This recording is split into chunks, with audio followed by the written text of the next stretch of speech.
ವಂದಿಸಿಕೊಳ್ಳುತ್ತಾ ಇದ್ದೀನಿ ತಾಯಿ. ಯಾರಮ್ಮ ಯಾರಮ್ಮ ಬಾಲವಳು ಅಪ್ಪರೆ ಅಮರರಾಜಿಯೇ ನಿಂದು ಬಿನ್ನು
ಆಶ್ಚರ್ಯವನ್ನೇ ಕಾಣಿಸ್ತಾ ಇದ್ದೇನೆ. ನನ್ನ ಅಂತಃಪುರಕ್ಕೆ ಬಂದು ನನ್ನ ಪಾದಕ್ಕೆ ಬಿಡಬಿಟ್ಟು ನನ್ನ ಕಣ್ಣ ಮುಂಭಾಗದಲ್ಲಿ ನಿಂತುಗಳು ಯಾರು ಎನ್ನುವ ಹಾಗೆ ನೋಡಿದ್ರೆ ಅಬ್ಬಬ್ಬಾ ಎಂತಹ ಸೌಂದರ್ಯ ರಾಶಿ ನಾನು ಕಾಣ್ತಾ ಇದ್ದೇನೆ. ಇಂತಹ ಸ್ವರೂಪಿ ಹುಡುಗಿಯನ್ನು ಇಷ್ಟರವರೆಗೆ ನಾನು ಕಂಡ ಬೆಳೆಯಲ್ಲ. ಅದೆಷ್ಟೋ ಸೇವಕಿಯರು ನನಗಿದ್ದಾರೆ, ಅದೆಷ್ಟೋ ಸಖೀವೃಂದವಿದೆ ನನಗೆ. ಆದರೆ ಇಂತಹ ರೂಪಲಾವಣ್ಯ ನಾನು ಇಷ್ಟರವರೆಗೆ ನಮ್ಮ ಅಂತಃಪುರದಲ್ಲಿ ನಮ್ಮ ಈ ಪುರದಲ್ಲಿ ಕಂಡ ಬೆಳೆ ಅಲ್ಲ. ಬಹುಶಃ ನೀನು ಇಲ್ಲಿಯವಳಾಗಿರ್ಬೇಕು, ಖಂಡಿತ ನೀನು ಅಲ್ಲಿಯವಳಾಗಿರ್ಬೇಕು. ಅಂದ್ರೆ ನೀನು ಮೇಲಿನಿಂದ ಕೆಳಗೆ ಬಿದ್ದಿರಬೇಕು. ಅಯ್ಯೋ ಹಾಗಲ್ಲ ಹೇಳಿದ್ದು, ಮೇಲಿನಿಂದ ಕೆಳಗೆ ಬಿದ್ದದಂತೆ ಹೇಳಿದ್ರೆ ಮೇಲಿನ ಲೋಕದವಳು ನೀನಾಗಿರ್ಬೇಕು. ಮೇಲಿನ ಲೋಕದವಳು ಹೇಳ್ತಾ ಇರೋದು ನೀವು? ಖಂಡಿತ ಸಾಧ್ಯವೇ ಇಲ್ಲ ತಾಯಿ. ಅಪ್ಸರಾಂಗನೆಯಲ್ಲಿ ಒಬ್ಬಳು ರಂಬೆ, ಊರ್ವಶಿ, ಮೇನಕೆ, ತಿಲೋತ್ತಮೆ, ಮಂಜುಕೋಶಿ, ಕೃತಾಕ್ಷಿ. ಖಂಡಿತ ಸಾಧ್ಯವೇ ಇಲ್ಲ, ಸಾಧ್ಯವೇ ಇಲ್ಲ. ನಾನು ಸರಿಯಾಗಿ ಗಮನಿಸಿ ಅಂತ ನೋಡೋಣ. ಸರಿಯಾಗಿ ನೋಡಿದ್ರೆ ಕಣ್ಣನ್ನು ಮುಚ್ಚುತ್ತೇನೆ ತಾಯಿ. ಹೌದು, ನನ್ನ ಪಾದೆಲ್ಲ ಇಟ್ಟು ಪಾದ ಭೂಮಿಯನ್ನು ಸ್ಪರ್ಶಿಸುತ್ತಾ. ಹಾಗಾದ್ರೆ ನೀನು ಮೇಲಿನ ಲೋಕದವಳಲ್ಲ, ಸಾಧ್ಯವೇ ಇಲ್ಲ. ಹಾಗಾದ್ರೆ ನೀನು ಕೆಳಗಿನವಳಾಗಿರ್ಬೇಕು. ಕೆಳಗಿನ ಭೂಮಿ ಹೊಡೆದು ಬಂದಿರಬೇಕು. ಪಾತಾಳ ಪಾತಾಳ ಪಾತಾಳದವರಂತೆ ನೀವು ಹೇಳುವುದಾ? ಉರಗ ಕನ್ನಿಕೆ ನೀನಾಗಿರ್ಬೇಕು. ಅಲ್ಲೇ ಅಲ್ಲ, ಉರಗ ಕನ್ನಿಕೆ ನೀನಲ್ಲ. ಹೌದಮ್ಮ, ನಿಮ್ಮ ಬಳಿ ಬರುವಾಗ ನಾನು ನಡೆದುಕೊಂಡು ಬಂದದ್ದು, ತೆವಳಿಕೊಂಡು ಬಂದದ್ದಲ್ಲ. ಅದು ಹೌದು. ಪಾತಾಳ ಕನ್ನಿಕೆ ನೀನಲ್ಲ, ಮೇಲಿನ ಲೋಕದವಳಲ್ಲ. ಹಾಗಾದ್ರೆ ಭೂಲೋಕದಲ್ಲಿ ಇಷ್ಟು ಚಂದದ ಹೆಣ್ಣು, ಅಬ್ಬಾ ನಿನ್ನನ್ನು ಹೆತ್ತಂತಹ ಆ ಹೆಣ್ಣು, ಆ ನಿನ್ನ ತಾಯಿ, ಅವಳ ಹೊಟ್ಟೆಗೆ ಎಷ್ಟು ದೊಡ್ಡದಿರಬಹುದು ಏನು? ಅಂದ್ರೆ ಎಂತಹ ಎಂತಹ ಪುಣ್ಯಗರ್ಭೆ ಆಗಿರಬಹುದು. ಹೌದು, ಅವಳು ಪುಣ್ಯವಂತೆ ಆಗಿರ್ಬೇಕು. ಹಾಗಾದ್ರೆ ಮದುವೆ ಆಗಿಲ್ಲ. ಹೌದು, ನಿನ್ನ ಕೊರಳನ್ನು ಕಾಣುವಾಗ ಅರ್ಥವಾಗುತ್ತಾ ಇದೆ ನೀನು ಮದುವೆಯಾದಂತಹ ಹೆಣ್ಣಲ್ಲ. ಗಂಡ ನಿನಗಿಲ್ಲ ಈ ಸಂದರ್ಭದಲ್ಲಿ. ಹಾಗಾದ್ರೆ ಯಾರು ನೀನು? ನಿನ್ನನ್ನು ಹೆತ್ತಂತಹ ತಾಯಿ ಯಾರು? ತಂದೆ ಯಾರು? ನಿನ್ನ ಊರು ಯಾವುದು? ನಿನ್ನ ನಾಮವೇನು? ಇಲ್ಲಿಗೆ ಬರುವರೆ ಕಾರಣವೇನು? ಅರು ಶೀಘ್ರದೊಳು ಎಲ್ಲವನ್ನೇ ಹೇಳಬೇಕು ಅಮ್ಮ.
ನಮಸ್ಕಾರ ಮಾಡುವುದು. ಅಮ್ಮ ನಮಸ್ಕಾರ ಒಂದು ಬಾರಿ ನಮಸ್ಕಾರ ಮಾಡಿದ್ರೆ ಸಾಕಾಗಿರುತ್ತೆ. ಎಷ್ಟು ಸಲ ನಮಸ್ಕಾರ ಮಾಡಿದ್ರು ಹ್ಮ್. ಸಾಕು ಅಂತ ಆಗುವುದಿಲ್ಲ ತಾಯಿ. ಇದು ಬಾರಿ ಬಾರಿ ನಮಸ್ಕಾರ ಮಾಡಿದ್ರೆ ಏನೋ ಒಂದು ಚಮತ್ಕಾರ ಅಡಗಿರುತ್ತದೆ ಅಂತ ಹೇಳುವುದನ್ನು ಕೇಳಿದೆ. ನಮಸ್ಕಾರದಲ್ಲಿ ಯಾವುದೇ ಚಮತ್ಕಾರ ಅಡಗಿಲ್ಲ ತಾಯಿ. ಮತ್ತೆ ಅಮ್ಮ ಹ್ಮ್. ನೀವು ಬಂದ ತಕ್ಷಣ ಹೇಳುತ್ತಾ ಇದ್ದೀರಿ ನಿನ್ನ ಪರಿಚಯ ಸಿಗ್ಲಿಲ್ಲ ಎಂಬುದಾಗಿ. ನನಗೆ ನಿನ್ನ ಪರಿಚಯ ಸಿಗಲೇ ಇಲ್ಲ.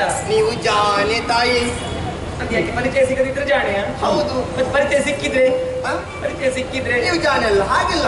ಅಲ್ಲ, ಅದಕ್ಕೆ ಕಾರಣ ವೃತ್ತಿಯಲ್ಲಿ ನೀವು ಜಾಣಿ. ಹ್ಮ್. ಕೆಲವರು ಗೊತ್ತಿದ್ದು ಕೂಡ ಗೊತ್ತಿಲ್ಲದಂತೆ ನಟನೆ ಮಾಡ್ತಾರೆ. ಹ್ಮ್. ಹಾಗೆ ಆಯ್ತಮ್ಮ. ಗೊತ್ತಿದ್ರು ಗೊತ್ತಿಲ್ಲದಂತೆ ನಟನೆ ಮಾಡುದು. ಹೌದು. ನಿನ್ನಿಂದ ನನಗದು ಲಾಭ ಅಂತ ಆಗ್ಬೇಕಲ್ಲ. ನಟನೆ ಮಾಡುದ್ರಲ್ಲಿ ಒಂದು ಏನಾದ್ರು ಲಾಭ ಈಗ ಇದ್ರೆ ಪರಿಚಯ ಇಲ್ಲ ಅಂತ ಹೇಳುವುದ ನನ್ನದು. ಖಂಡಿತ ಪರಿಚಯ ನನ್ನ ನಿನ್ನ ಪರಿಚಯ ಉಂಟು ತಾಯಿ. ಉಂಟ. ಹೌದಮ್ಮ. ಇಲ್ಲಿ ಕೆಲಸಕ್ಕೆ ಬರ್ತೀನಿ. ನಾನು ಇಲ್ಲಿಗೆ ಕೆಲಸಕ್ಕೆ ಬರ್ತಿರ್ಲಿಲ್ಲ. ಮತ್ತೆ ನನ್ನನ್ನು ಇಂದಿನ ದಿವಸ ನೋಡಿದಲ್ಲ. ಮತ್ತೆ ಕೆಲವು ಸಮಯಗಳ ಮುಂಚೆ ನನ್ನ ಪರಿಚಯ ಉಂಟು ನಿನಗೆ. ಕೆಲವು ಸಮಯಗಳ ಹಿಂದೆ ಹೌದಮ್ಮ. ಎಷ್ಟು ಬಾರಿ ನೋಡಿದ್ದೇನೆ ಒಂದು ಎಷ್ಟು ಬಾರಿ ಆದ್ರೂ ಹೇಳಲಿಕ್ಕೆ ಆಗ್ಲಿಕ್ಕಿಲ್ಲ ನನಗೆ. ಅಲ್ಲ, ಒಂದು ಬಾರಿ ಒಂದು ಬಾರಿ ಆದ್ರೂ ನೋಡಿದ್ದೀರಿ ನೀವು. ಒಂದು ಬಾರಿ ನೋಡಿದ್ರೆ ಅದೆಲ್ಲ ಕೆಲವೊಮ್ಮೆ ಮರೆತು ಹೋಗುತ್ತದೆ. ಹೌದು. ಮತ್ತೊಮ್ಮೆ ಬರುವಾಗ ಅಂತವರ ಎಲ್ಲೋ ನೋಡಿದ ಹಾಗೆ ಆಗುತ್ತೆ. ಹೌದು. ಹಾಗಾಗುತ್ತದೆ. ಇದು ಹಾಗೂ ಆಗುದಿಲ್ಲಲ್ಲ. ಎಲ್ಲಿಯೋ ನೋಡಿದ ನೆನಪು ನನಗಿಲ್ಲ. ನಾನು ಸರಿಯಾಗಿ ನೆನಪು ಮಾಡಿಸ್ತೇನೆ ತಾಯಿ. ಯಾವಾಗ ಎಲ್ಲಿ? ಅಮ್ಮ ಹ್ಮ್. ಅಂದಿನ ದಿವಸ ಹ. ನಿಮ್ಮ ತಂಗಿಯ ಸೀಮಂತಕ್ಕೆ ನಿಮ್ಮವರನ್ನೆಲ್ಲ ಜೊತೆಗೂಡಿಕೊಂಡು ಹ್ಮ್. ಇಲ್ಲಿಗೆ ಬಂದವರು ನೀವು. ತಂಗಿ ತಂಗಿಯ ಮನೆಗೆ ಬಂದವರು. ಸುಮನಾಂಗಿಯ ಮನೆಗೆ. ಹೌದು ತಾಯಿ. ಸುಮನಾಂಗಿ ಇಷ್ಟು ಕುಶಲಾಗಿದ್ಯ? ನಾನು ಸುಮನಂಗಿಯಾಗಿ ಕಾಣ್ತೇನೆ ತಾಯಿ. ಅಲ್ಲ, ಹೇಳಿದ್ರೆ ನಾನು ಸುಮನಾಂಗಿಯ ವಿಷಯವನ್ನು ತೆಗೆದಿಯಲ್ಲ, ಅಲ್ಲೇ ಉಂಟು ವಿಷಯ. ಅವಳನ್ನು ನೋಡದೆ ಸುಮಾರು ಸಮಯ ಆಯಿತು. ಹೌದು ತಾಯಿ. ಹಾಗಾಗಿ ಏನಾದ್ರೂ ಹೀಗಾಗಿದ್ದಾಳ? ಹೀಗಾಗ್ಲಿಕ್ಕೆ ಸಾಧ್ಯವೇ ಇಲ್ಲ. ಹ್ಮ್. ಅಮ್ಮ ಏನು? ಅವರಿಗೆ ಯಾವ ಚಿಂತೆ ಕೂಡ ಇಲ್ಲ. ಹ್ಮ್. ಹಾಗಾಗ್ಲಿಕ್ಕೆ ಸಾಧ್ಯ ಇಲ್ಲ. ಹ್ಮ್. ನಾನು ಹೇಳ್ತೇನೆ ಅಮ್ಮ ಏನೆಂಬುದಾಗಿ. ಏನು? ಅಮ್ಮ ಅಂದಿನ ದಿವಸ ನೀವು ಬರುವಂತಹ ಸಂದರ್ಭದಲ್ಲಿ ನಿಮ್ಮನ್ನು ಉಪವನಕ್ಕೆ ಕರೆದುಕೊಂಡು ಹೋಗುವ ನಿಮ್ಮ ಜೊತೆಯಲ್ಲಿ ಬಂದವಳು ನಾನು. ಉಪವನದಲ್ಲಿ ಜೊತೆಗೆ ಬಂದವಳು ನೆನಪಾಗುತ್ತಾ ಇಲ್ಲ ನನಗೆ. ಸಣ್ಣವಳು. ಸಣ್ಣವಳು. ಸೀರೆ ಉಡುವಾಗ, ಹ್ಮ್. ತಲೆ ಬಾಚುವಾಗ, ಹಾ. ಹೂ ಮುಡಿವಾಗ ಹಾ. ಎಲ್ಲ ಜೊತೆಯಾಗಿ ಸಹಕಾರವನ್ನು ಕೊಡ್ತಾ ಇದ್ದವಳು ನಾನು. ಹೌದೇ? ಹೌದು. ಆ ಕಡೆ ಈ ಕಡೆ ಓಡಾಡ್ತಿದ್ದವಳು ನೀನೇ? ಹೌದು. ಸುಮನಾಗೆ ಸೀಮಂತ ಕಾರ್ಯಕ್ರಮಕ್ಕೆ ಬಂದಿದ್ದೀನಿ. ಅಲ್ಲಿ ಎಂತ ಮಾಡ್ತಿದ್ದೀನಿ ನೀನು? ನಾನು ಅಲ್ಲಿ ಕೆಲಸ ಮಾಡ್ತಾ ಇದ್ದೆ. ನನ್ನ ಕೆಲಸ ನನ್ನ ತಾಯಿ ಕೆಲಸ ಮಾಡ್ತಾ ಇದ್ದೆ. ಅವಳ ಜೊತೆಗೆ ನಾನು ಕೂಡ ಬರ್ತಾ ಇದ್ದೆ. ನನ್ನ ಕೆಲಸವನ್ನು ಮಾಡಿದ್ದೇನೆ. ಹೌದಮ್ಮ. ಎಂತದ್ದು? ನನಗೆ ಸೀರೆ ಉಡಿಸಲಿಕ್ಕೆ ಗೊತ್ತಿಲ್ಲ. ಅದು ಸ್ವಲ್ಪ ಸಹಕಾರವನ್ನು ಮಾಡಿದ್ದೇನೆ. ಸೀರೆ ಉಡಿಸಿದವಳು ನೀನೆಯಾ? ಹೌದಮ್ಮ. ಕೇಶಾಲಂಕಾರವನ್ನು ಮಾಡಿ ನಾನೇ ಮಾಡಿದ್ದು. ನೀನೇ ಮಾಡಿದ್ದ? ಹೌದು ತಾಯಿ. ನೆನಪು ಬರ್ತದೆ. ಅಮ್ಮ ಬೇರೆ ಯಾರಲ್ಲ ನಾನು ಭಾಗೀರಥಿ ತಾಯಿ. ಭಾಗೀರಥಿ? ಹೌದಮ್ಮ. ಭಾಗೀರಥಿ ನೀರೇ?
ಇನ್ನೊಂದು ಆಸನ ಕೊಟ್ಟು ನಿನಗೆ ಆಸನ ಎಷ್ಟು ಕೊಟ್ಟು ಎಷ್ಟು ಸಂತೋಷವಾಯಿತು. ಅಂದು ನನ್ನ ತಂಗಿ ಸುಮನಾಂಗಿ ಅವಳ ಸೀಮಂತ ಕಾರ್ಯಕ್ರಮದಲ್ಲಿ ನಿನ್ನನ್ನು ಕಂಡಬಳು. ಅತ್ತಿಂದ ಇದ್ದ ಓಡಾಡಿಕೊಂಡಿದ್ದ ಬಳಿ ನೋಡು, ಹೆಣ್ಣು ಮಕ್ಕಳ ಬೆಳವಣಿಗೆ ಬಾಳೆಗಿಡ ಬೆಳೆದ ಹಾಗೆ ಅಂತ ಹೇಳ್ತಾರೆ. ಇಷ್ಟು ಸಣ್ಣ ಮಳಿದ್ದಿ, ಈಗ ನೋಡಿದ್ರೆ ಇಷ್ಟು ಎತ್ತರಕ್ಕೆ ಬೆಳೆದಿದ್ದಿ. ನನ್ನದು ಬೆಳಬೇಕಿತ್ತು, ನಿನ್ನದು ಬಿದ್ದಿದೆ. ಏನೇ ಇರಲಿ ಒಳ್ಳೆರು ಬಂದ ಕಾರ್ಯ ಅರುಹು ಮತ್ತ ನೋಡು, ಬಂದು ಹೋಗದಿದ್ರೆ ಬಂಧುತ್ವ ಕೇಳುತ್ತದೆ, ಬಳಸದೇ ಇದ್ರೆ ಬಾವಿ ನೀರು ಕೇಳುತ್ತದೆ. ಇದು ಬಲ್ಲವರು ಹೇಳಿದಂತಹ ಮಾತು. ನೀನು ಆವಾಗ ಆವಾಗ ಬರ್ತಿದ್ರೆ ನಿನ್ನ ಪರಿಚಯ ಹಾಗೆ ಉಳಿತಾ ಇತ್ತು, ಸಂಬಂಧವು ಗಟ್ಟಿಯಾಗುತ್ತಾ ಇತ್ತು. ಅಲ್ಲಿ ಕೆಲಸ ಬೇಕಾದಷ್ಟು ಉಂಟಮ್ಮ, ಬರ್ಲಿಕ್ಕೆ ಸಮಯವೇ ಇಲ್ಲ. ಒಂದು ದಿವಸ ರಜೆ ಹಾಕಿ ಬರುವುದಪ್ಪ, ಕೊಡ್ಬೇಕಲ್ಲ. ನೀ ಬೇಕಾದಲ್ಲಿ ರಜೆ ಹಾಕಿ ಹೋಗಿದ್ದಿ, ಏನು ಮಾಡೋಣ? ಹಾಗೆ ಇಲ್ಲಿಗೆ ಒಂದು ದಿವಸ ರಜೆ ರಜೆ ಮಾಡಬೇಕಾಗ್ತದೆ. ಹೌದು, ಇದು ಅನಿವಾರ್ಯ ನೀನು ಬರ್ಲಿಲ್ಲ, ನಾನು ನಿನ್ನನ್ನು ನೋಡಿಲ್ಲ, ಹಾಗೆ ಪರಿಚಯ ಸಿಗದೆ ಹೋಯ್ತು. ಕ್ಷಮಿಸಿ ಬಿಡು ನನ್ನನ್ನು. ಆಯ್ತಲ್ಲ, ಹೇಗೂ ಬಂದಿದ್ದೀಯಲ್ಲ, ಬಂದಾಯ್ತಲ್ಲ. ಬಾ, ಬಾ, ಬಾ, ಬಾ, ಬಾ, ಬಾ. ನೀನು ಕುಳಿತುಕೊಳ್ಬೇಕು. ಒಂದು ದಿವಸ ಅಲ್ಲ, ಒಂದು ವಾರ, ಒಂದು 15 ದಿವಸ ಬೇಡ, ಒಂದು ತಿಂಗಳು, ಒಂದು ವರ್ಷ ಹಿಂಗೆ ಕುಳಿತುಕೊಳ್ಬೇಕು. ನೀನು ಬಂದಿದ್ದೀಯಲ್ವಾ, ನಿನಗೇನು ಬೇಕು ಹೇಳು. ನಿನಗೆ ಯಾವುದು ಈ ಸಲ ಈ ಬಂದಂತಹ ಸಂತೋಷದಲ್ಲಿ ನಿನಗೆ ಒಳ್ಳೆ ಒಂದು ಮೃಷ್ಟಾನ್ನ ಭೋಜನ. ಹೌದು, ಮಾಲಿಗ ಭಟ್ರು ಇದ್ದಾರೆ. ಅಲ್ಲ, ಅವರು ಇದ್ದಾರೆ, ಅದು ಬಡಿಸಲಿಕ್ಕೆ ಬರ್ತಾರೆ. ಸ್ವಲ್ಪ ಮಣ ಮಣ ಮಣ ಅಂತ ಮಾಡ್ತಾರೆ, ಇಷ್ಟೇ ಬಿಟ್ಟರೆ. ಹಾಗಾದ್ರೆ ಸಿಟ್ಟು ಬರ್ತದೆ ಅವರಿಗೆ. ಆದ್ರೆ ಬಹಳ ಒಳ್ಳೆಯ ವ್ಯಕ್ತಿ ಅವರು. ನಿನಗೆ ಈ ಸಲ ಒಂದು ಗಸೆ ಪಾಯಸ ಅದು ಬೇಕು. ಆಮೇಲೆ ಇವರಿಗೆ ಇಷ್ಟವಾದಂತಹ ಒಂದು ತಂಬುಳಿ. ಹೌದೌದು, ಅದನ್ನೇ ನಿನಗೆ ಮಾಡಿಕೊಡು ಇವತ್ತು. ಆಯ್ತಲ್ಲ? ಅಮ್ಮ, ನಾನು ಸ್ವಲ್ಪ ಅವಸರದಲ್ಲಿದ್ದೇನೆ ಅಮ್ಮ. 10 ದಿವಸ 20 ದಿವಸ ಅಂತ ಹೇಳ್ತೀರಲ್ವಾ? ತಿನ್ನು ಉಣ್ಣು ಅಂತ ಹೇಳ್ತಾ ಇದ್ದೇನೆ, ಅವಸರ ಅಂತ ಹೇಳ್ತಾ ಇದ್ದಾರೆ. ಹೌದಮ್ಮ, ನಿಮ್ಗೆ ಮದುವೆ ಆಗಿಲ್ಲ, ನಿಮಗೆ ಅವಸರ ಇರ್ತದೆ. ಅವಸರ ಬೇರೆ ಉಂಟಮ್ಮ, ಸ್ವಲ್ಪ ಕೇಳಿ ತಾಯಿ. ಏನು?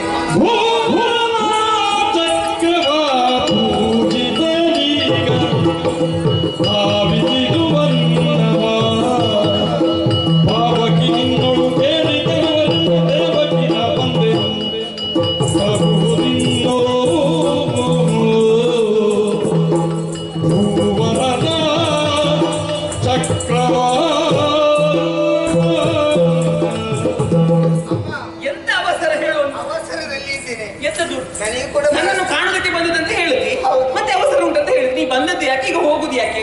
ನನಗೆ ಮನಸ್ಸು ಉಂಟಮ್ಮ, ಮತ್ತೆ ಯಾಕೆ ಹೊತ್ತಿಲ್ಲೇ ನಿಲ್ಬೇಕಂತ. ಸ್ವಲ್ಪ ಹೊತ್ತು? ಹೌದಮ್ಮ. ನಾನು 1 ತಿಂಗಳು ಕುಳಿತುಕೋ ಅಂತ ಹೇಳಿದ್ರೆ ನೀನು ಸ್ವಲ್ಪ ಹೊತ್ತು. ಅಷ್ಟು ಸಮಯ ಇಲ್ಲ ತಾಯಿ. ಸಮಯ ಯಾರಿಗೂ ಅಂತ ಹೇಳಿ, ಈಗ ಸಮಯ ಯಾರಿಗೂ ಇಲ್ಲ. ನಾವು ಸಮಯವನ್ನು ಮಾಡಿಕೊಳ್ಬೇಕು ತಾನೇ. ಹೌದು, ಮಾಡಿಕೊಳ್ಬೇಕು ಎಂಬುದಾಗಿ ಅಲ್ಲಿಂದ ಇಲ್ಲಿಗೆ ಬಂದದ್ದು. ಈಗ ಏನಾಯ್ತು? ಆದ್ರೆ ದಾರಿ ಮಧ್ಯದಲ್ಲಿ ಸ್ವಲ್ಪ ಅಡ್ಡ ಆಯ್ತಮ್ಮ. ದಾರಿ ಮಧ್ಯದಲ್ಲಿ? ಹೌದಮ್ಮ. ಏನಾಯ್ತು? ಅಮ್ಮ ಓಡಿಕೊಂಡು ಬರ್ತಾ ಇದೆ.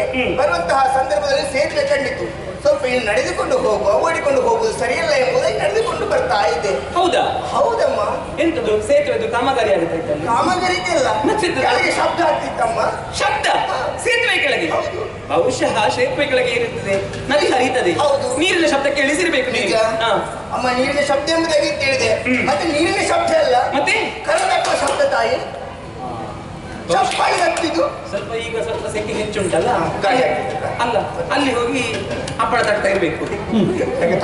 ಮತ್ತೆ ನೀನು ಚಪ್ಪಾಳ ತಟ್ಟದ ಶಬ್ದ ಇತ್ತು. ಅಮ್ಮ, ಯಾರೆಂಬುದಾಗಿ ನೋಡ್ತೇನೆ, ಒಬ್ಬ ಮನುಷ್ಯ, ಭಾರಿ ಗಾತ್ರದ ಮನುಷ್ಯ ತಾಯಿ, ಸೇತುವೆ ಕೆಳಗೆ. ಹೌದಮ್ಮ.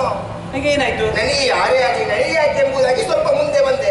ಮುಂದೆ ಬರುವಂತಹ ಸಂದರ್ಭದಲ್ಲಿ ಓ ಭಾಗಿ, ನನ್ನ ಹೆಸರಿತ್ತೇ ಕರ್ತದ್ದು ತಾಯಿ. ಬಹುಶಃ ನಿನ್ನ ಪ್ರಿಯಕರ ಆಗಿರ್ಬೇಕು. ನನ್ನ ಪ್ರಿಯಕರ? ಮತ್ತೆಂತ ಅದು ಕೂಡ ಇಲ್ಲಿ ಭಾಗೀರಥಿ ಅಂತ ನಿನ್ನ ಹೆಸರು. ಭಾಗಿ ಅಂತ ಪ್ರೀತಿಯಿಂದ ಕರೆಯುವುದು ಹಾಗೆ ಅಲ್ವಾ? ಪ್ರಿಯಕರ ಮಾತ್ರ. ಯಾರು ಹೇಳಿದ್ರು? ಮತ್ತೆಂತದ್ದು? ಪರಿಚಯದವರು, ಸಲಗಿದ್ದವರು ಕರೆಯಿಲ್ಲ ತಾಯಿ. ನಿಮಗೆ ಸಲಗಿ ಇದ್ದವರು ಪರಿಚಯ ಉಂಟು ಹಾಗಾದ್ರೆ? ಹೌದಾ? ಯಾರವರು? ಅಮ್ಮ, ನಾನು ಯಾರೆಂಬುದಾಗಿ ಮೊದಲಾಗಿ ನೋಡ್ಲಿಲ್ಲ, ಸಿಟ್ಟು ಬಂತು ನನಗೆ ಹಾಗೆ ಕರೆಯುವಾಗ. ಹತ್ತಿರಕ್ಕೆ ಹೋಗಿ ಕಪಾಳಕ್ಕೆ ಎತ್ತನೆಂಬುದಾಗಿ ನೋಡುವಾಗ ಪರಿಚಯ ಉಂಟು ನನಗೆ. ನಾ ಹೇಳಿದ್ದಲ್ಲ, ನಿನಗೆ ಪರಿಚಯ ಉಂಟು. ನಿನ್ನವರೇ ಅವರು, ನಿನ್ನವರೇ ಆಗಿರ್ಬೇಕು. ನನ್ನವರಲ್ಲ, ಮತ್ತೆ ಈ ಊರಿನವರಿಗೆ ಅವರೇ ಒಬ್ರು. ಈ ಊರಿನವರಿಗೆ ಅಂದ್ರೆ ಊರಿನವರಿಗೆ ಪರಿಚಯ ಉಂಟಾ?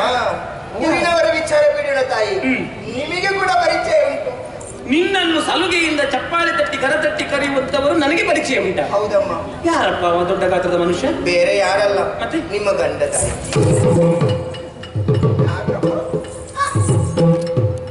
ಮಾನ ಮರ್ಯಾದೆ ಬಿಟ್ಟವಳು, ಊರಿಗೆ ದೊಡ್ಡವಳು ಅಂತ ಹೇಳ್ತಾರೆ. ನನ್ನ ಗಂಡ ನಿನ್ನನ್ನು, ನೀನೊಂದು ಕೆಲಸದವಳು, ನೀನೊಬ್ಬಳು ಸಖಿ, ನಿನ್ನನ್ನು ಕರತಟ್ಟಿ ಕರೆಯುವುದಕ್ಕೆ ನನ್ನ ಗಂಡ ಸಾಧ್ಯ ಉಂಟಾ? ಹೌದಮ್ಮ, ಕರೆದಿದ್ದಾರೆ. ಪರಿಚಯ ಉಂಟಲ್ಲ ನನ್ನದು, ಸಲುಗೆಯಿಂದ ಪ್ರೀತಿಯಿಂದ, ಬೇರೆ ವಿಷಯದಲ್ಲ. ಹಾಗೆ ಪರಿಚಯ ಇದ್ದು ಕರೆದದ್ದು. ಕರೆಯುವುದಕ್ಕೆ ಕಾರಣ ಅವರು 3 ಹೊತ್ತು ಕೂಡ ಪೂಜೆಯನ್ನು ಮಾಡ್ತಾರೆ ಅಂತ. ಅದನ್ನ ನೀನ್ ಹೇಳ್ಬೇಕಾ? 3 ಹೊತ್ತು ಪೂಜೆ ದಿನ ಮಾಡ್ತಾರೆ, ಅದನ್ನ ನೀನ್ ಹೇಳಿ ಆಗ್ಬೇಕಂತಿಲ್ಲ. ಹೌದು ತಾನೇ, ಯಾವಾಗಲೂ ಮನೆಯಲ್ಲಿ ಪೂಜೆ ಮಾಡುದು, ಅದಕ್ಕೆ ಸಮಯ ಇಲ್ಲಂತೆ. ಇಂದಿನ ದಿವಸ ನದಿಯ ಬಳಿಯೇ ಪೂಜೆ ಮಾಡ್ತಾರಂತೆ. ನದಿಯ ಬಳಿಯಲ್ಲಿ? ಹೌದಮ್ಮ. ಅದೊಂದು ಕ್ರಮ ಉಂಟೇನೆ, ನಿತ್ಯವೂ ಮನೆಯಲ್ಲಿ ಪೂಜೆ ಮಾಡುದು. ಇವತ್ತು ಆಯ್ತಪ್ಪ, ನದಿಯ ಬಳಿಯಲ್ಲಿ ಪೂಜೆ ಮಾಡುದು ಹೊಸ ಕ್ರಮ. ಹೌದಾ? ಪೂಜೆ ಮಾಡ್ಬೇಕಂದ್ರೆ ಇಲ್ಲಿ ಏನೋ ಒಂದು ವಸ್ತು ಉಂಟಂತೆ, ಚಕ್ರ. ಚಕ್ರವನ್ನು ನನ್ನ ಕೈಯಲ್ಲಿ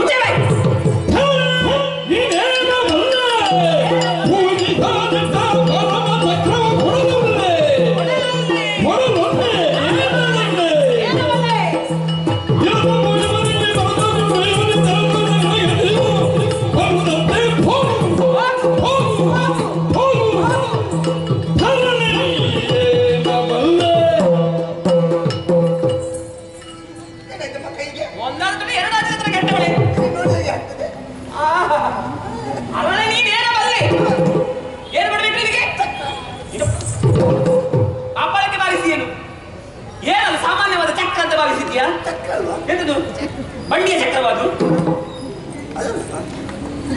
ನೀನು ನೋಡಿದ ಚಕ್ರ ಅಲ್ಲ ಅದು, ದೇವರಿದ್ದಂತಹ ಚಕ್ರವನ್ನು. ನನ್ನ ಗಂಡ ಅದೆಷ್ಟೋ ವರ್ಷಗಳ ಕಾಲ ತಪಸ್ಸನ್ನು ಆಚರಿಸಿ ದೇವರನ್ನು ಮೆಚ್ಚಿಸಿ ಆ ಚಕ್ರವನ್ನು ಪಡೆದು ನಮ್ಮದಾದಂತಹ ಪೂಜೆಯ ಕೋಣೆಯಲ್ಲಿ ಇರಿಸಿದ್ದಾನೆ. ಅಂತಹ ಪರಮ ಚಕ್ರವನ್ನು ನೀನೊಬ್ಬಳು ಎಟ್ಟಚ್ಚಿದ್ದು ನನ್ನಲ್ಲಿ ಏನು? ನಿನ್ನ ಯೋಗ್ಯತೆ ಏನು? ನನ್ನ ಗಂಡನ ಯೋಗ್ಯತೆ ಏನು? ನಿನ್ನ ಹಣೆ ಬರಹ ಏನು? ನಿನ್ನಂತವಳ ಕೈಯಲ್ಲಿ ಆ ಚಕ್ರವನ್ನು ಕೊಡಬೇಕೆನ್ನುವ ಹೇಳ್ತಾ ಇದ್ದೀಯಲ್ಲ, ಭಾಷೆ ಉಂಟೇನೆ ನಿನಗೆ? ಯಾವ ಚಕ್ರವನ್ನು ಕೇಳುವುದು ನೀನು? ಅವರು ಪೂಜಿಸುವಂತಹ ಚಕ್ರವನ್ನು ನಾನು ಕೊಡಲಲ್ಲೇ. ಕೊಡದಿದ್ರೆ ಅವರು ಬಿಡುವುದಿಲ್ಲ. ಅವರಿಗೆ ಬೇಕಾದರೆ ಆ ಚಕ್ರವೂ ಬೇಕಿದ್ದರೆ ಇಲ್ಲಿಯವರೆಗೆ ಬಂದು ಆ ಚಕ್ರವನ್ನು ಕೊಂಡೋಗಿ. ನಿನ್ನಂತವರ ಕೈಯಲ್ಲಿ ಆ ಚಕ್ರವನ್ನು ಕೊಡೋದಕ್ಕೆ ಒಂದು ಹೆಜ್ಜೆ ನಾನು ಬರುವಾಗ ಹೇಳಿದ್ದೇನೆ, ನಾನು ಚಕ್ರವನ್ನು ತೆಗೆದುಕೊಂಡು ಬರ್ತೇನೆ ಎಂಬುದಾಗಿ. ಓ, ಎಂತದು? ಹೌದು. ಮತ್ತೆ ಅವರು ಅಲ್ಲ, ಅವರು ದೊಡ್ಡವರು, ಅವರು ಹೇಳಿದ ಕೆಲಸವನ್ನು ನಾನು ಮಾಡಲಿಲ್ಲ, ಸರಿಯಾಗ್ತದೆ. ಪಂಥ ಹಾಕಿ ಬಂದದ? ಇಲ್ಲ, ಪಂಥ ಹಾಕಿಲ್ಲ, ನಿಷ್ಠೆ, ಕರ್ತವ್ಯ ನಿಷ್ಠೆ. ನಿಷ್ಠೆ ಕರ್ತವ್ಯ ಮತ್ತೆ ಬೇರೆ ಕೆಲಸ ಹೇಳ್ತೇನೆ, ನೀನು ನಿಷ್ಠೆಯಿಂದ ಮಾಡ್ತೀಯಾ? ಮತ್ತೆ ಅವರು ಹೇಳಿದಕ್ಕೆ ಮಾಡ್ಬೇಕು ನಾವು. ನನಗೆ ಕೊಡ್ಲಿಕ್ಕೆ ಆಗುದಿಲ್ಲ ಅಮ್ಮ, ನೀವು ಕೊಡ್ಲಿಕ್ಕೆ ಆಗುದಿಲ್ಲ. ಅವರೇನಾದ್ರು ಹೇಳಿದ್ರೆ ಕೊಡ್ತೇನೆ ನಾನು. ಅವ್ರು ಹೇಳಿದ್ರೆ ಖಂಡಿತವಾಗಿ ಕೊಡ್ತೀರಾ? ಅವ್ರು ಹೇಳಿದ್ರೆ ನಾವು ಇದ್ರೆ ಅಲ್ವಾ ಹೇಳುದು? ನನಗೆ ಗೊತ್ತೇ ಉಂಟು ನೀವು ಈ ಮಾತನ್ನು ಆಡ್ತೀರಿ ಎಂಬುದಾಗಿ. ಎಂತದ್ದು? ಅದಕ್ಕೆ ಬರುವಾಗ ನಿರ್ಧಾರವನ್ನೇ ಮಾಡಿ ಬಂದಿದ್ದೇನೆ. ಅಡಿಪಾಯ ಗಟ್ಟಿ ಮಾಡಿಕೊಂಡೇ ಬಂದಿದ್ದೇನೆ. ನಾನು ಅವರೊಂದಿಗೆ ಹೇಳಿದ್ದೆ, ನಾನು ಕೇಳಿದಾಗ ಅವರು ಕೊಡದಿದ್ರೆ ಏನು ಮಾಡಬೇಕು ಎಂಬುದಾಗಿ. ಅದಕ್ಕೆ ಅವರು ಹೇಳಿದ್ರು ಜೋರಾಗಿ ಕರೆದು ಕೂಗು ಎಂಬುದಾಗಿ. ಖಂಡಿತವಾಗಿ ಅಲ್ಲಿಂದ ಹೇಳ್ತಾರೆ ಅಂತ, ಕೊಡು ಎಂಬುದಾಗಿ. ನೀನು ಜೋರಾಗಿ ಕೂಗಿ ಕರೆದ್ರೆ ಬಗ್ಗೆ ಕೇಳ್ತದ? ಏನು ಕೇಳಿದೋ ಇಲ್ಲವಾ? ಈಗ ಅವರು ಹೇಳ್ತಾರೆ ಅದನ್ನು ಖಂಡಿತ ಕೊಡು ಎಂಬುದಾಗಿ ಹೇಳ್ತಾರೆ. ಆಯ್ತಪ್ಪ, ಅದನ್ನು ನೋಡಿ ಬಿಡುವ. ಈಗ ನೀನು ಕರೆದು ಅವರಿಗೆ ಕೇಳಿದ್ದು ಹೌದಾದರೆ, ಅವರು ಹೇಳಿದ್ದು ಹೌದಾದರೆ ನಾನು ಆ ಚಕ್ರವನ್ನು ನಿನ್ನ ಕೈಯಲ್ಲಿ ಕೊಡ್ತೇನೆ. ಕೊಡ್ಬೇಕು, ಅವರು ಹೇಳಬೇಕು. ಹೇಳಿದ್ರೆ ಕೊಡುದಿಲ್ಲ. ಓ ರಾಯರೇ,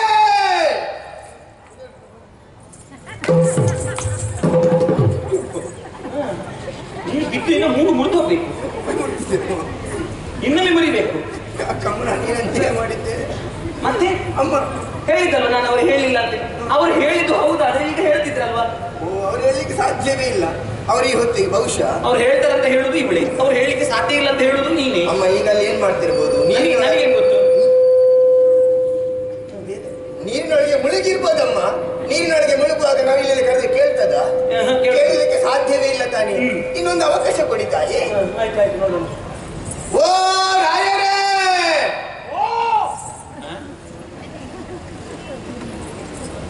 ಹೌದಲ್ಲ? ನಿಮ್ಮ ಗಂಡ ತಾನೆ? ನನ್ನ ಗಂಡನ ಧ್ವನಿ ಇದು. ಹೌದು ತಾನೆ? ಓ ಅಂತ ಹೇಳಿದ್ದು ಮಾತ್ರ, ಕೊಡಿ ಅಂತ ಕೊಡು ಅಂತ ಹೇಳಿಲ್ಲ ಅವರು. ನಾನು ಕೇಳಿದ್ದನ್ನು ಅಮ್ಮ ಕೊಡುವುದಿಲ್ಲ.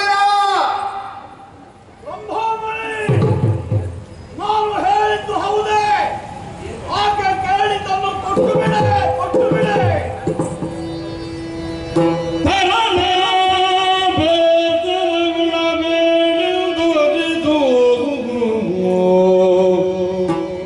ತರಳೆ ಬೇಸರ ಗುಣ ಬೇಡ ದುರಿದು ಕ್ರಮ ಕೊಡಲು ಪಡುತ್ತ ಬೇಸರ ಕೊಡಬೇಡ.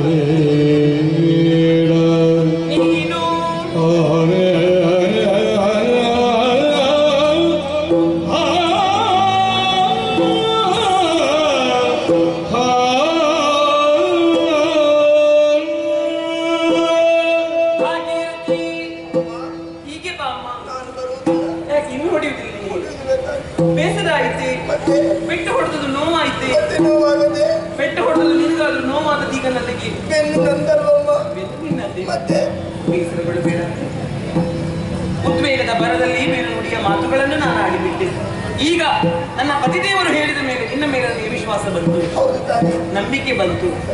ಚಕ್ರವನ್ನು ಕೊಡು ಎನ್ನುವ ಹಾಗೆ ಅವರೇ ಹೇಳಿದ ಮೇಲೆ ನಾನು ವಿಳಂಬ ಮಾಡಬಾರದು. ಹಾಗಾಗಿ ಇದು ದೇವರಿದ್ದಂತಹ ಈ ಪರಮ ಚಕ್ರ. ಹೀಗಿರ್ತದೆ ಚಕ್ರ? ಗೊತ್ತಿಲ್ವ ನಿಮಗೆ? ನಾನು ನೋಡಿದ ಪ್ರಥಮ ಬಾರಿಗೆ ತಾಯಿ, ನಾನು ಹೀಗಿರ್ತದೆ. ನಾನು ಕೂಡ ದೇವರ ಕೋಣೆಯಲ್ಲಿ ನೋಡಿದ್ದು ಮಾತ್ರ, ಇದನ್ನು ಸ್ಪರ್ಶ ಮಾಡಿದವಳಲ್ಲ. ಈಗ ಆ ಭಾಗ್ಯ ನಿಮಗೆ ಒದಗಿ ಬಂತಾನೆ. ನಾನು ಆಗ್ಲೇ ಹೋಗ್ತಿದ್ರೆ ಈ ಭಾಗ್ಯ ಸಿಗುತ್ತಿರ್ಲಿಲ್ಲ. ಅನಿವಾರ್ಯ ಸಂದರ್ಭದಲ್ಲಿ ಇದನ್ನು ನಾನು ಕೈಯಲ್ಲಿ ಮುಟ್ಟಬೇಕಾಯಿತು. ಇದು ಈ ಚಕ್ರ ಅಂತ ಹೇಳಿದ್ರೆ ನನ್ನ ಗಂಡನ ಪ್ರಾಣ ಇದ್ದ ಹಾಗೆ. ಈ ಅವಕಾಶ ನಿಮಗೆ ಸಿಗ್ಲಿಕ್ಕಿಲ್ಲ ತಾಯಿ. ಹೌದು, ಈ ಅವಕಾಶ ಅದನ್ನು ಹಿಡಿಯುವುದು ಯಾಕೆ ಮತ್ತೆ ಹಿಡ್ಕೊಂಡು ಹೋಗ್ತಿದ್ದೆ ಹಾಗೆಲ್ಲ ನನ್ನ ಗಂಡನ ಕೈ ಹಿಡ್ಕೊಡ್ತೀಯಲ್ವಾ? ಹೌದು, ಅವರಲ್ಲಿ ಕೊಡ್ತೇನೆ. ಮತ್ತೆ ಅವಕಾಶ ಸಿಗುದಿಲ್ಲ ಅಂತ ಹೇಳಿದ್ರೆ ಇದುವರೆಗೆ ನಿಮಗೆ ಸಿಕ್ಕಿದ ಇದನ್ನು ಸ್ಪರ್ಶ ಮಾಡೋದಕ್ಕೆ ಸಿಗ್ಲಿಲ್ಲ ತಾನೇ. ಇನ್ನೊಮ್ಮೆ ಸ್ಪರ್ಶ ಮಾಡೋದಕ್ಕೆ ಸಿಗ್ಲಿಕ್ಕಿಲ್ಲ ಅಂತ ಇಲ್ಲ. ಏನೇ ಇರಲಿ, ನನ್ನ ಗಂಡನ ಪ್ರಾಣ ಇದು. ಈ ಪ್ರಾಣವನ್ನೇ ನಿನ್ನ ಕೈಯಲ್ಲಿ ಕೊಡ್ತಾ ಇದ್ದು. ನಿಮ್ಮ ಗಂಡನ ಪ್ರಾಣ ನನ್ನ ಕೈಯಲ್ಲಿ ತಾಯಿ. ನಾನು ಕೊಟ್ಟದ ಚಕ್ರವನ್ನು ನನ್ನ ಗಂಡನ ಪ್ರಾಣ ಹೇಗೆ ನಿನ್ನ ಕೈಯಲ್ಲಾಗುದು? ಮತ್ತೆ ನೀವೇನು ಹೇಳಿದ್ದು? ಇದು ಚಕ್ರ ಅಂತ ಹೇಳಿದ್ರೆ ನನ್ನ ಗಂಡನ ಪ್ರಾಣ. ಓ ಹಾಗೆ. ಹೌದೌದೌದು. ಬಿಡಿ ಚಿಂತೆ. ಯಾಕೆ ಮತ್ತೆ ಹೋಗುತ್ತೀರಾ ನೀನು? ಹೋಗ್ತೇನೆ. ಅಲ್ಲಿಗೆ ಹೋಗ್ಬೇಕು. ಹೌದಮ್ಮ. ಗಂಡನ ಕೈಯಲ್ಲಿ ಕೊಡ್ಬೇಕು. ಎಲ್ಲಿಯೂ ನಿಲ್ಲಬೇಡ. ಎಲ್ಲಿ ನಿಲ್ಲುವುದಿಲ್ಲ. ಹೌದೌದು. ಹೇಳಲಿಕ್ಕಾಗುದಿಲ್ಲ, ಕೆಲವೊಮ್ಮೆ ನಿಂತ ಅಲ್ಲಿಯೇ ನೀನು ಬಾಕಿ. ಹೋಗ್ತೇನೆ. ನಾನು ಬಂದ ಕೆಲಸವಾಗಿದೆ. ಇದು ಎಲ್ಲಿಗೆ ಸೇರ್ಬೇಕು ಅಲ್ಲಿಗೆ